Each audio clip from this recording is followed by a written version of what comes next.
नमस्कार, नमो नमः आप सभी को। आज मैं आप लोगों के सामने एक कविता बोलने वाला हूँ। मेरा कविता लगभग किसी जाति या प्रदेश को लेके नहीं है। ये मैं एक मणिपुरी हूँ, तो मणिपुर की भूमि के प्रति प्यार जगाने के लिए मैं एक कविता बोलने वाला हूँ। बोलते हैं, मणिपुर की वह भूमि है स्वर्ण इतिहास में जची हुई, स्वर्ण इतिहास में जची हुई।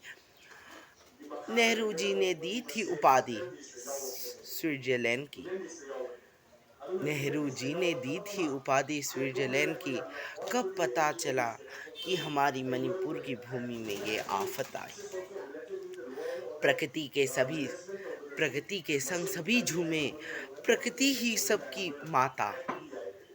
यहाँ पे कण कण में प्रकृति का वास है, ऐसा है भूमि मणिपुर का। जाति हो या ना विवाद हो, जाति हो या ना विवाद हो, ऐसे हम लोग अपेक्षा करते थे। पर कौन जाने इस जाति के अपेक्षा में कौन शनि की वक्र दृष्टि डाल के बैठे।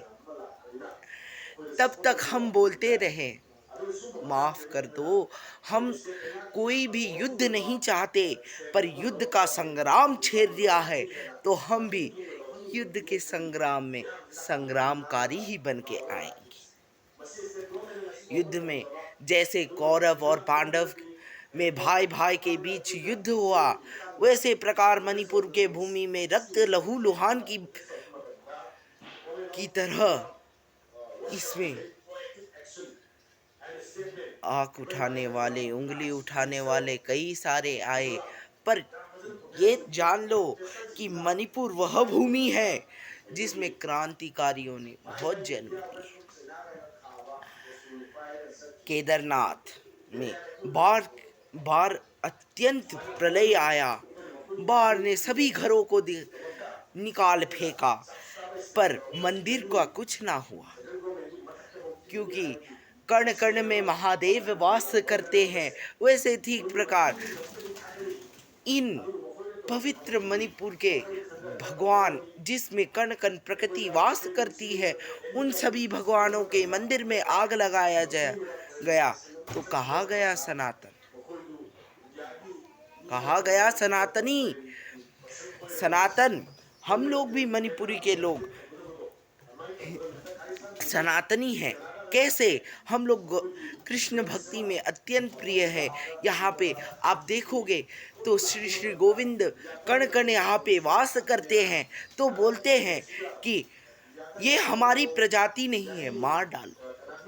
इन शब्दों का प्रयोग किसी ने ना किया था, आज करने पे उतर पड़े हैं। इसको हम लोग देखेंगे, क्योंकि सनातनी का वह चरित्र होता है कि सनातन हमेशा सनातनी ही रहते। देखो कि प्रिय भूमि में आग के लहू लुहान की तरह मणिपुर की भूमि जल रही है। जलने का कोई प्रतीक ना था, क्योंकि बस शांति का संदेश लाना था। शांति, मणिपुर के लोग शांति चाहते, ना कि किसी के साथ भेदभाव, ना किसी के साथ रक्त। माताओं की चीखों ने चारों दिशाओं तक हाहाकार मचा के रखा था। कब तक देखोगे, कब तक देखोगे माताओं की चीखों को कब तक दबाओगे तुम? सत्य तो हमेशा सत्य ही रहेगा, सत्य बाहर ही आना है। सत्य को तुम कभी नहीं छुपा सकते, सत्य तो सत्य ही रहेगा। लेकिन सत्य को लाने के लिए एक साधन भी तो होना चाहिए। पूर्वोत्तर के क्षेत्रों में आप जानते ही हैं, आने से सभी डरते हैं, लेकिन डरना नहीं है। पूर्वोत्तर वह क्षेत्र है जहाँ में प्रकृति कण कण में वास करती है। प्रकृति का आप भाव देख सकते हैं, प्रकृति वहाँ जननी बन जाती है।